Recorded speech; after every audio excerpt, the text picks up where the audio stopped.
Kanina pa hindi mapalagay si Jasmira habang naglalakad paroon at parito sa veranda ng bahay kung saan sila nakatira ni Jonas.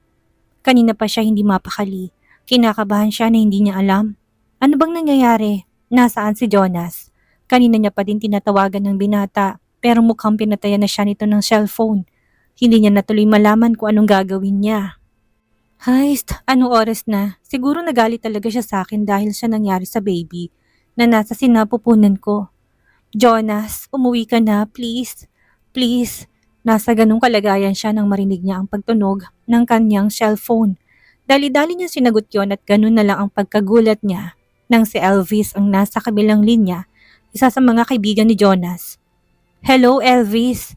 Kasama mo ba si Jonas? Kaagad na tanong niya dito. Jasmira, huwag kang mabibigla. Nandito kami sa ospital. Pumunta ka dito ngayon din. Wika nito mula sa kabilang linya kaya naman kaagad na lalaki ang mga mata niya sa gulat. Ha? Ano? Anong sabi mo? Hospital? Pakiramdam niya biglang nanginig ang buo niyang katawan dahil sa sinabi ni Elvis. Paano napunta sa ospital si Jonas? Gayong okay naman ito kanina. Yes, nandito kami. Napatrouble si Jonas. Kanina sa bar at nabaril siya. Seryoso nitong wika. Hindi niya na mapigilan ang malakas na pagkabog ng dibdib niya. Dahil sa kaba kasabay ng luha na kaagad na dumaloy sa kanyang mga mata. Hindi totoo yan, Jonas. Umiiyak ng sambit. Pumunta ka dito ngayon, Jasmira. Ngayon kahigit na kailangan ni Jonas. Nandito kami ngayon sa labas ng emergency room. Seryoso nitong muling wika, kaya kaagad niya nang tinapos ang pakikipag-usap dito. Kailangan niya makarating ng ospital para kamustahin ang kalagayan ni Jonas. Hindi na rin siya nag-abala pang palitan ng suot niyang pajama at blouse. Wala nang time, lalo na sobrang nag-aalala siya sa kalagayan ni Jonas. Pagdating ng ospital, nadatnan niya ang tatlong kaibigan ni Jonas na naghihintay sa labas ng emergency room. Kaagad niya itong nilapitan para tanungin kung kamusta ang nangyari. Bakit ba siya napatrouble? Umiiyak niyang tanong sa mga to. Hindi kayang tanggapin ng puso't isipan niya kung sakali may masamang mangyari kay Jonas. Mahal niya ito, mahal niya ito at kahit na marami silang hindi pinagkakaintindihan, hindi siya papayag na mawala ito sa kanya. Hinihintay pa namin ang sasabihin ng doktor. Huwag kang mag-alala, Jasmira. Magiging maayos din ang lahat. Seryosong sagot sa kanya ni Elvis. Pero hindi niya talaga kayang hindi siya iiyak. Natatakot siya sa mga posibleng mangyari kay Jonas. Natatakot siya sa kalagayan nito. Mahigit 1 oras pa silang naghintay bago lumabas ang doktor mula sa emergency room. Kaagad itong nilapitan ni Jasmira para tanungin ang kalagayan ng nobyo niya. Dok, kamusta? Kamusta si Jonas? Umiyak na tanong ni Jasmira sa doktor. Kailangan ko makausap ang immediate family ng pasyente. May operasyon na dapat gawin sa pasyente na hindi dapat ipagpaliban. Seryosong sagot ng doktor sa kanila. Lalo namang napahagulo ng iyak si Jasmira sa narinig. Nakakatakot marinig ang katagang operasyon. Ako pong nobya ng pasyente, Dok. Pwede niyo po sabihin sa akin ang problema tungkol sa kanya. Umiiyak niyang sagot dito. Bueno, Miss. Jasmira Argiles. Umiiyak na sagot ni Jasmira. Miss Argiles, hindi na ako magpapaligoy-ligoy pa. Tumagos sa kidney ng pasyente ang tama ng bala at kailangan may isagawa ang operasyon sa lalong madaling panahon. Ang problema lang, mahirap maghanap ng donor na magiging kapalit sa napinsalang kidney ni Mr. Alarcon. Kaya naman, mahirapan tayong may isagawang operasyon sa lalong madaling panahon. Seryosong sagot ni Doc sa kanya. Pakiramdam ni Jasmira parang bigla siyang nanghina sa narinig. Ngayon niya lang din tuluyang nakumpirma na hindi pala talaga maayos ang kalagayan ni Jonas. Hindi ako papayag na may masamang mangyari sa kanya. Jonas, umiiyak niyang sambit. Sobrang sakit sa kalooban kaya isang desisyon ng kaagad na nabuo sa isipan niya. Ako, Dok, basta maging maayos lang ang kalagayan niya. Willing akong ibigay sa kanyang isa sa mga kidney ko. Umiiyak niyang sambit. Jasmira, no, siguradong hindi papayag si Jonas sa desisyon mong yan. Huwag kang magpapadalos-dalos at baka wala nang ibang paraan. Nasa bingit ng kamatayan si Jonas at ayaw ko may masamang mangyari sa kanya. Ako na lang. Kahit buhay ko magiging kapalit, hindi ko panghihinayangang ibigay sa kanyang lahat sa akin. Umiiyak na sagot niya. Para sa lalaking iniibig niya, handa niyang isakripisyong lahat-lahat dito. Handa niyang ialay pati buhay niya. Okay, kung buo na talaga ang loob mo, Miss Jasmira, kailangan mo sumiilalim sa ibang mga test. Kapag walang problema, may sasagawa ka agad natin ang operasyon sa lalong madaling panahon. Seryosong wika ni Doc. Kaagad naman siyang sumunod sa sinabi ni Doc, kahit na pinipigilan siya ng mga kaibigan ni Jonas. Wala nang dapat pang pang-isipan, buo ng desisyon niya. Walang mas mahalaga sa kanya ngayon kundi ang mailigtas si Jonas sa tiyak na kapahamakan. Mahal niya ito. Mahal na mahal niya. Nag-match ang kidney niya kay Jonas kaya kaagad nang isinagawa ang operasyon. Aware din naman si Jasmira na hindi ganun ka-healthy ang katawan niya, pero dahil oras ang hinahabol niya, pinilit niya talagang maisagawa kaagad ang operasyon para kay Jonas. Siguro iisipin ng lahat, nahihibang na siya, pero para kay Jonas, kaya niyang ibigay ang lahat na magiging maayos lang ang kalagayan nito. Mabilis na lumipas ang mga araw, sa wakas naging maayos din ang lahat. Ito din ang kauna-unahang pagkakataon na dadalawin niya si Jonas sa ospital. Ilang araw din kasi siyang na-confine pagkatapos ng operasyon at gustuhin niya mang silipin si Jonas. Hindi pwede lalo na't ayaw niyang ipaalam dito na galing sa kanyang kidney na nagsalba sa buhay nito. Yes, gusto niyang isekretong lahat-lahat hanggat maaari. Nakausap na din siya ng mga kaibigan nito na isekreto ang lahat-lahat. Ayaw niya kasing tatanawing utang na loob ni Jonas ang pagbibigay niya ng sarili niyang kidney dito. Ano ginagawa mo dito? Hindi ka na kailangan ng anak ko kaya umalis ka na. Kaya lang hindi pa man siya nakakarating sa pintuan ng kwarto ni Jonas. Nakasalubong niya ng mami nito. Kitang-kita niya sa mukha nitong pagiging istrikta at pagiging diskusto sa kanya. Tita, nandito po ako dahil gusto ko pong makita ang kalagayan ni Jonas. Pilit ang ngiti sa labing sagot niya dito. Ilang araw na nakakonfine ang anak ko at ngayon ka lang magpapakita sa kanya? Saan ka ba humuhugot ng kapal ng mukha para magpakita sa anak ko? Galit nitong tanong sa kanya. Bigla niyang naramdaman ang pamamasa ng kanyang mga mata. Pigil niya din ang sarili niya na maiyak. Tita, patawad po pero, umalis ka na. Ayaw ka makita ni Jonas kaya lumayas kang babae ka. Galit nitong bigkas sabay tulak sa kanya. Hindi niya naman mapigilan na mapangiwi, lalo nang maramdaman niya ng pagkirot ng tahi niya. Walang sino man ang nakakaalam maliban sa 3 kaibigan ni Jonas na siyang nag-donate ng kidney dito. Kaya ganito pa rin kagaspang ang pakikitungo sa kanya ni Mrs. Lourdes Alarcon. Noon pa man, ayaw na sa kanya ng ginang pero nagtitiis siya alang-alang kay Jonas at handa siyang magtiis makasama lang palaging binata. Gusto ko po siyang makita, tita. Sorry po pero hindi ako aalis. Mahinang sambit niya at hindi niya pinakinggan pang pagbubunganga nito. Diretso na siyang naglakad papasok patungo sa pintuan ng silid ni Jonas at pagkatapat niya doon, dali-dali niyang binuksan at pumasok sa loob. Kaya lang kung gaano siya ka-excited na makita si Jonas. Ganun naman ang sakit ng kalooban ng biglang bumalot sa buo niyang pagkatao. Paano ba naman kasi? Nakita niya si Jonas na may kasamang babae dito sa loob ng kwarto. Nakaupo ang babae sa gilid ng hospital bed at sinusubuan nito si Jonas. Pakiramdam niya biglang nanikip ang kanyang puso sa nasaksihan. Hindi siya makapaniwala sa kanyang nakita. Kailan pa nagkaroon ng iba si Jonas? Dahil sa kabila ng hindi pagkakaunawaan nilang dalawa, alam niyang walang ibang babaeng naging involved. Never tumingin sa ibang babae si Jonas. Oh love, may bisita pala tayo eh. Hindi man lang kumatok. Narinig ang bigkas ng naiinis na boses ng babae. Hindi niya mapigilan ng maikuyom ang kanyang kamao. Love? Love, ang tawag ng babae sa nobyo niyang si Jonas. Mihinang bulong niya sa kanyang sarili. Bigla siyang natulala, ni kahit ni isang salita walang lumabas sa bibig niya. Who is she, love? Hindi mo nag-umimpisang pangako mo sa akin na susuyuin mo ko. May iba na palang babae involved ka agad. Seryosong tanong ng babae kay Jonas. No, Leticia. Never kitang lolokohin. Nangako na ako sa'yo na ikaw na lang. Hindi na ako titingin sa ibang babae. By the way, she's Jasmira, my secretary. Nakangiting wika ni Jonas. Pakiramdam naman ni Jasmira, biglang nalaki ang ulo niya sa narinig. Leticia? Leticia ang pangalan ng babaeng nasa tabi nito? Pakiramdam niya bigla siyang nakaramdam ng panghihina. At saka, anong sabi ni Jonas? Secretary? Isa lamang siyang secretary sa paningin nito? Wow, magsiselos na ba ako, Jonas? Ang hilig mo talaga sa mga magagandang secretary. Nakangiting sagot naman ni Leticia.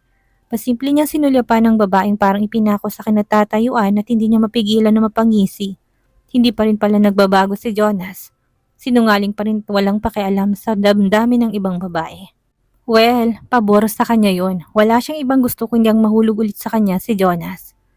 Lalo na't kailangan niyang lalaki. Dinig niya na mas lalong lumago at natagdagan ang mga negosyo nito eh. Nagkakaedad na siya at kailangan niya nang isipin ang kanyang kinabukasan. Simula kasi na maghiwalay silang dalawa ni Jonas at nagbalik siya ng Australia. Naging happy-go-lucky siya. Naging pabigat siya sa mga magulang niya at never na din siyang nagtrabaho. Umaasa siya sa mga allowances na bigay ng mga to at ngayon mukhang nagsawa ng mga magulang niya. Sa pagiging tamad niya, kailangan niya na maghanap ng isang lalaki na kayang ibigay lahat ng luho niya. At wala siyang ibang naisip na lalaki kung hindi si Jonas lang. Lalo na't matagal nang nakarating sa kanyang balitang hinahanap pa rin siya ng lalaki. No, Leticia. Alam mo bang simula nung umalis ka, hindi ako minto sa paghahanap sa'yo. Promise, sa'yo lang ako. Sa'yo lang ang puso ko't kung sakaling may ibang babae involved, hindi ako mangingimi na hiwalayan siya. Regarding Jasmira, she's my secretary kaya wag na wag mo siyang pagdududahan. Magaling siya pagdating sa trabaho and I need her pero kung wala kang tiwala, pwede ko siyang sisantihin para sa'yo. Nakangiting wika ni Jonas na mas lalong sumugat sa puso ni Jasmira. Harap-harapang panlulokong ginawa ni Jonas sa kanya sa kabila ng lahat ng mga sakripisyong ginawa niya dito. Hindi niya akalain na sa isang iglap, guguho pa lang mundo niya dahil ang lalaking iniibig niya ay kaharap na ngayon ng babaeng matagal na nitong hinihintay na bumalik. So, she's nothing to you? Utusan mo siya na umalis na. Malambing na wika ni Leticia kay Jonas. Lalo namang nagdurusang kalooban ni Jasmira. Wala sa sariling napaatras siya, lalo nang nakita niya kung paano halikan ni Leticia si Jonas sa labi pagkatapos itong subuan. Kung ganun, aalis na ako, mahina niyang sambit. Pagkatapos niyang sabihin ng katagang yon, mabilis ang hakbang na naglakad siya patungo sa pintuan ng silid. Hilamang luha sa mga mata. Dahil sa sakit ng kaloobang naranasan niya na mismo si Jonas ang may gawa. Ang akala niya talaga ay panghabang buhay ng relasyon nilang dalawa. Pero nagkamali pala siya. Hindi siya kayang mahalin ni Jonas. Lalo na't nagbalik ng babaeng tunay na iniibig nito. Laglag ang balikat na naglakad siya palabas ng hospital. Puno ng pagdurusa ang puso niya. Hindi niya kayang tanggapin ng lalaking iniibig niya kaya pala siyang talikuran sa isang iglap lang. Jasmira, patuloy siya sa kanyang pagluha nang marinig niyang tinig na yon. Pasimple niyang pinunasan ng luha mula sa kanyang mga mata sabay lingon kung saan tumambad sa paningin niya ang seryosong mukha ng matapobreng ina ni Jonas. Si Mrs. Alarcon. Anong kailangan mo? Mag-usap tayo ngayon din. Seryoso nitong wika. Malungkot naman siyang napangiti sabay tango. Nagpatiunang naglakad sa kanyang ginang kaya kagad na rin siyang napasunod. Nakarating sila sa isang coffee shop kung saan kaagad na umorder ng kape si Mrs. Alarcon habang tahimik lang siyang nakikiramdam. Bueno, hindi na ako magpapaligoy-ligoy pa. Alam mo naman na noon pa, ayaw ko na sa'yo, hindi ba? And now, mismo si Jonas nang sumuko sa'yo. So, ito na rin sigurong tamang pagkakataon na hiwalayan mo na siya. Umalis ka na at wag ka nang magpapakita pa sa anak ko kahit kailan. Seryoso nitong wika sa kanya. Hindi naman siya nakaimik. Seryoso lang siyang nakatitig sa mukha ng ginang kung saan nakikita niya ang pagiging mabagsik nito. Nakikita niya na kahit siguro ano pang gawin niya, hindi siya nito magugustuhan bilang future daughter-in-law. Here, 1,000,000 ang nakasulat sa cheque na to. Tamang paumpisa sa pag-alis mo. Tanggapin mo tumalis ka na sa buhay ng anak ko dahil nandito ng babaeng gusto niya noon pa man. Ang babaeng minsang nagpabaliw sa anak ko at dahil silang bagay, dapat na magpareya ka na. Kaya naman, sana wag mo nang ipilit ang sarili mo at magmukha kang cheap sa harap niya, hindi ba? Seryoso nitong wika sabay hagi sa harapan niya ng cheque, kung saan may nakasulat ng 1,000,000 piso. Paano po kung ayaw kong sumuko? Hindi ako aalis sa tabi ni Jonas. Mahal niya ako at alam ko matagal na siyang naka-move on kay Leticia. Kaya lang naman siguro siya ganyan ngayon dahil na-overwhelm lang siya sa pagbabalik ni Leticia. Pero soon, marirealize niya din na ako palang kailangan niya. Ako ang naging sandigan at kakampi ni Jonas sa nakalipas na taon. Kaya naman, hindi ko siya kayang iwan. Seryoso niyang wika. Matigas talagang ulo mong maldita ka. Alam mo, kagaya ka rin ni Mireya noon. Inoferan ko ng ilang milyon pero tinanggihan niya pero ang ending naghiwalay pa rin sila. Pero alam mo, kung kagaya ka lang siguro ni Mireya na kayang magbuntis ng maraming anak, kaya naman siguro kitang tanggapin sa pamilya namin eh. Kaya lang hindi. Isa kang inutil na mukhang papatay sa lahi namin. Kaya kahit na anong gawin mo, hindi ka namin magugustuhan. Seryoso nitong wika. Hindi niya na napigilan pang kanyang sarili at muli siyang naluha. Ang sakit talagang magsalita ng babaeng ito. Sino ba namang babaeng ayaw ng anak, hindi ba? Shit, gustong gusto niya na din naman na mabigyan ng anak si Jonas. Pero ayaw makisama ng kanyang katawan. Mas lalo na siguro ngayon na mas mahirapan siya lalo na i-donate niya na kay Jonas ang isa sa mga kidney niya. Pambihira. Ginawa niya ng lahat pero sa bandang huli siya pa rin palang lalabas na talunan. Durug na nga siya sa nasaksihan kanina sa loob ng silid ni Jonas. Mas lalo pa siyang nadurog ngayon sa pagsasabi ng mommy nitong si Jonas. Nasaan ang hustisya para sa kanya na wala naman siyang ibang gustong gawin kundi ang mahalin si Jonas at makasama habang buhay. Kung wala na po kayong sasabihin, mauna na po ako sa inyo. Mahinang wika niya sabay tayo. Hindi niya na hinintay pa ang kung anong sasabihin sa kanya ng mata pobreng ginang at mabilis na siyang naglakad palabas ng coffee shop. Diretso siya sa kanyang kotse kung saan pagsakay niya pa lang kaagad na rin siyang napahagulhol ng iyak. Bakit ba napaka-unfair sa kanya ng kapalaran? Siguro kung nakinig lang siya sa mga kaibigan niya noon, hindi niya mararanasan ng ganito kasakit ng mga bagay. Mabuti pang hindi na lang niya pinatulan si Jonas. Hindi sana siya iiyak ng sobra ngayon. Mabilis na lumipas ang isang linggo. Isang beses niyang tinangkang dalawin si Jonas sa ospital pero bigo siya. Nasa tabi palagi si Leticia at ayaw siyang kausapin ni Jonas. Palagi siya nitong itinataboy at palagi nitong pinapamukha sa kanya na hindi na siya kailangan nito sa buhay nito. Pero sadyang sutil ang puso niya. Hindi pa rin siya nawawala ng pag-asa, lalo na't alam niyang darating din ang panahon na marirealize nito na siya talagang babaeng nababagay dito. What do you want? Alam mo tigas din naman ng mukha mo, Jasmira. Wala na tayo, tapos na tayo at pwede ba, tumigil ka na. Don't worry, kahit nahiwalay na tayo, ang bahay na tinitirhan mo ngayon ibibigay ko na sa'yo ng lubusan.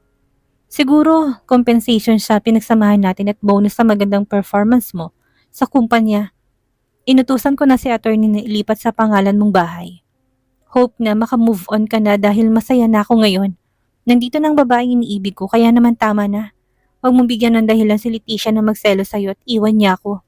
Pwede ba, Jasmira? Seryoso nitong wika. Sa makailang ulit na pabalik-balik niya dito sa hospital, nadatnan niya si Jonas na mag-isa lang sa loob ng kwarto kaya naman nagkaroon sila ng pagkakataon na makapag-usap. Oo, nagkausap nga sila nito pero harap-harapan naman siya nitong tinataboy ngayon. Jonas, hanggang saan mo ko parurusahan ng ganito? Bakit? Dahil ba hindi kita kayang bigyan ng anak kaya ka ganyan ha? Umiyak niyang tanong dito. No. Umpisa pa lang, para sa akin. Isa ka ng panakitbuta sa pagkawala ni Leticia. Wala na akong plano na pumatol noon sa ibang babae pero na-challenge ako sa'yo noon. Kaibigan ka ni Mireya and ikaw din ang babaeng sagad hanggang buto ang inis sa akin noon. Kaya naman, nung nagkaroon ako ng chance na paamuin ka, nagtagumpay ako. Seryoso nitong sagot sa kanya na parang bomba na sumabog sa pandinig niya. Siguro nga nagbago na to, wala na siyang dahilan pa sa buhay nito kaya naman ang maliit na pag-asa sa puso niya ay kailangan niya na rin sigurong iwaksi. Walang sisay kung ipaglalaban niya pang isang relasyon na siya lang naman ang nagmamahal. Jonas, ang unfair mo, alam mo ba yan? Sobrang unfair mo. Umiyak niyang sambit. Pagkatapos ng sabihin ng katagang yon, mabilis na siyang lumabas ang silid nito. Nalalabo ang kanyang mga mata dahil sa namuong luha pero wala na siyang pakialam pa. Ang gusto niya lang ang makaalis dito mismo sa hospital. Feeling niya magbe-breakdown na kasi siya eh. Kaya lang habang matuloy ng kanyang paglalakad, hindi na siya nakailag pa nang bigla na lang siya mabangga ng isang katawan.